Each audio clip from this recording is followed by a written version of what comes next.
L'ultima giornata, la 15ª, è vero che non si sono giocate la 13ª e la 14ª che giocheremo domenica e la prossima, però Gigi è stato un bel Natale.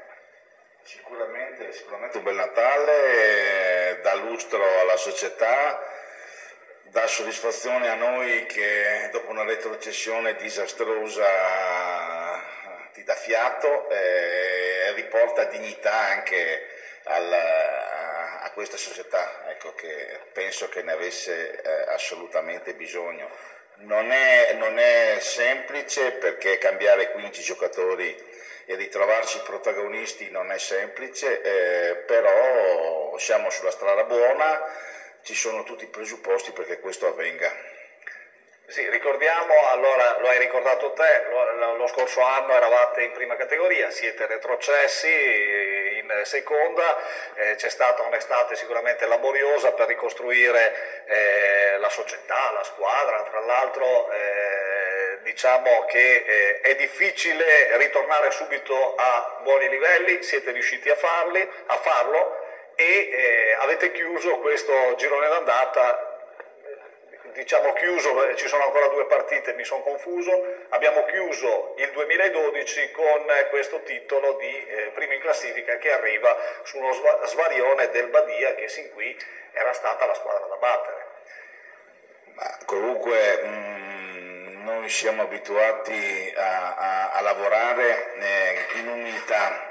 Devo dire che sì, primi adesso la strada è ancora lunghissima e difficilissima. Tra le altre cose noi abbiamo ancora 2 partite per chiudere il girone d'andata molto difficili, tra cui domenica andremo a Pettorazza contro una squadra che noi conosciamo bene, una squadra che sicuramente ci creerà dei problemi vieni dopo la sosta, e quindi con tutti i se, con tutti i ma, perché sono le partite più difficili. Peraltro loro sono in una posizione di classifica che non hanno nulla da perdere, e quindi ci sono diversi ex all'interno della squadra, e quindi tutto e dopo avremo lo scontro con il Badia che è in casa, quindi tutto da vedere. Lì ci si deciderà probabilmente il titolo di campione d'inverno. Esatto, è un titolo esatto. platonico, ma credo fa piacere anche quello, no? Beh, è chiaro che noi siamo lì, ci siamo arrivati lavorando e abbiamo intenzione di rimanerci, perché è inutile che ci nascondere le velleità di promozione. Penso che il Crespino abbia la squadra, abbia i mezzi per poter vincere il campionato. Dopo occorre un po' di fortuna e che tutto proceda per il verso giusto. Certo che comunque faremo tutto e quanto di più per cercare di vincere il campionato. Da questo mercato c'è da aspettarsi qualche arrivo, qualche innesto, qualche lacuna magari vista in queste prime 13 giornate da colmare? Ma noi, solitamente le squadre fatte da sottoscritto sono sempre squadre toste, nel senso che io come concezione del calcio voglio giocatori dei guerrieri nel vero senso della parola, nel senso di gente che lotti e che non si tira mai indietro, e una difesa che innanzitutto non debba prendere meno gol possibile, che penso che il prendere meno gol possibile sia uno dei punti di forza. Primo non prenderle vuol dire intanto partire sullo 0-0, portare a casa un punto. Infatti non è casuale che la nostra difesa è la difesa meno perforata del campionato, mi sembra che abbia 8 gol, quindi ecco. Solo 8 gol subiti. Per quanto riguarda, di solito chi vince il campionato prende pochi gol. Esatto. Questo è un dato inconfutabile. Gigi, volevo dirti una cosa, tu sei un direttore sportivo di lungo corso, io dico così, no? Un navigato storico, e diciamo che hai fatto 10 anni di permanenza in prima categoria, che non è da poco. Sei retrocesso, l'anno scorso il Crespino è retrocesso, però tu hai confermato il tuo mister. E poi hai preso quel Luca Albieri che ha un significato importante. Ci puoi spiegare queste 2 caratteristiche?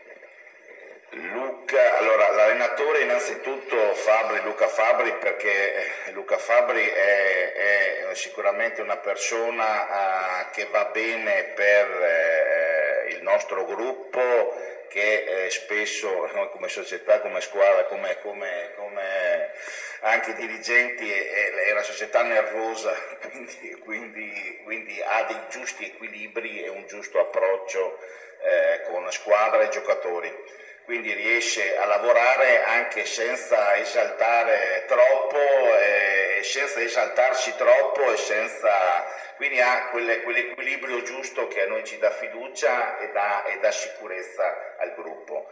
Per quanto riguarda Luca Albieri, io ho fatto la squadra attorno a lui, uno perché è una persona, è un ragazzo, è un amico fraterno, facevamo i tornei assieme a Sportichino e in giro per il mondo, perché abbiamo girato dappertutto, e perché ci piace, perché mettersi sempre in discussione è una delle caratteristiche nostre, quindi ci assomigliamo molto. Dopo lui è istrionico come persona, come personaggio, certo che comunque come qualità sono indiscutibili, va capito, adesso è entrato anche è il capitano ed è appoggiato da tutto il gruppo. Inizialmente qualche problema c'è stato, adesso lo capiscono un po' tutti e viene fuori Luca che noi tutti conosciamo, insomma, che può fare la differenza in qualsiasi momento. Lo può fare sia calcisticamente che umanamente, perché Luca è un ragazzo d'oro, questo dico, che va al di là del rapporto che solitamente io ho con i giocatori. Allora Gigi, sto guardando, sono veramente tantissimi gli SMS che sono arrivati di complimenti nei tuoi confronti, nei confronti del Crespino, di quello che state facendo.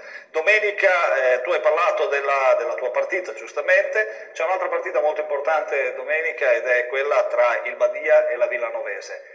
La Villanovese è ancora imbattuta, quali di queste due squadre temi di più nella lotta per cercare di vincere il campionato? Perché alla fine molto probabilmente sono queste le due squadre che insieme al Crespino si daranno battaglia fino in fondo per il salto di categoria. Io penso che oltre a queste due squadre, che peraltro adesso il Badia si è rafforzato anche con l'arrivo di Ruzza, di Sebastiano, che io conosco, che saluto e che so del valore e degli equilibri che riesce a stabilire all'interno dello spogliatoio, che è fondamentale. Per quanto riguarda la Villanovese, la conosco bene, abbiamo giocato contro all'andata, insomma non mi ha impressionato moltissimo, però siccome i fatti e le cifre e i risultati sono quelli che contano, ecco, quindi è lì e quindi vuol dire che ha meriti per questo. Io temo il ritorno della Vislendinana, cioè io mi aspetto che ritorni assolutamente quella squadra lì, perché è una squadra con Agostini in campo, una buona squadra. Sicuramente sì, hai fatto bene a ricordarla, l'avevo estromessa dal trio, ma sicuramente il Vislendinara saprà rientrare. Sergio, andiamo a vedere i risultati di terza categoria per poi arrivare